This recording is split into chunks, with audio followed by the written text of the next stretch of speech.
Here's how this works. Water, salt, and pepper, those are freebies. Your pantry, it better have flour, oil, vinegar, mustard, and garlic. Beyond that, you'll only need 5 more ingredients and 25 minutes to put an entree or entire meal on the table.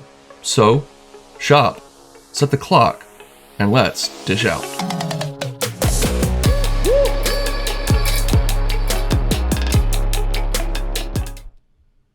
We'll start off with some citrus. If your grocery store is out of lemons, grab a lime. That's what I did. Anyways, some Old Bay seasoning, some unsalted butter, a couple of eggs, and of course, some shrimp. Got about a pound here of 16 to 20 count shrimp, which means there's about 16 to 20 per pound.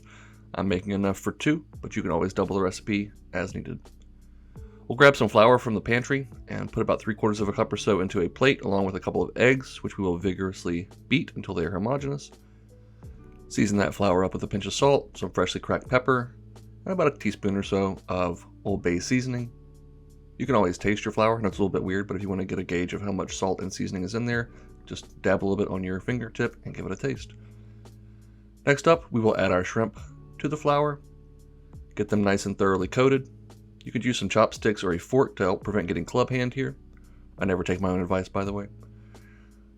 Roll the floured shrimp around in the egg wash and then back in the flour for a nice thick coating or battering.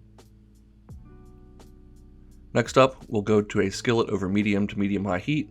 Add in about a 1/4 cup or so of olive oil. Now look, if you've got a deep fryer, this is easy. Just drop them in, deep fry them for 3 to 4 minutes. But I'm doing a nice little shallow fry here and a little bit of olive oil. Give them 2 to 3 minutes on that very first side until it is golden brown and crispy and crunchy. And then once you've accomplished that, go ahead and flip them over. Pretty much immediately once you flip them, because they're not going to take quite as long on that second side, you're going to want to drop in a couple tablespoons of that unsalted butter for extra richness and buttery goodness.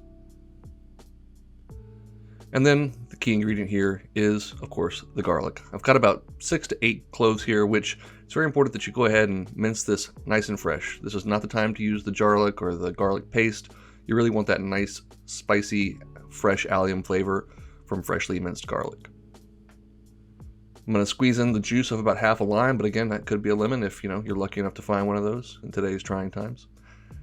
And give it a toss, take it off the heat, and you are ready to serve. Now, this is a dish that is pretty typical in the state of Hawaii, where you will often find it paired with some steamed white rice and a little bit of creamy mac salad, but absolutely pair this up with anything you'd like. Serve it on its own as an appetizer, or even atop a nice green salad for a quick and healthy meal. Well, relatively healthy. There's quite a bit of butter. I garnish mine with a lime wedge, some freshly chopped chives, squeeze over a little bit more of that fresh lime juice. And this is a very boldly flavored dish. That garlic really punches you right in the mouth, but in a really great way. A nice crunchy coating. That Old Bay seasoning is really a classic flavor with seafood. And even though they're nice and golden brown and crispy on the outside, they're still perfectly opaque and just nicely cooked on the inside. Guys, hope you'll give this a try. I enjoyed it. I think you will too. But at the very least, you should go and make something delicious.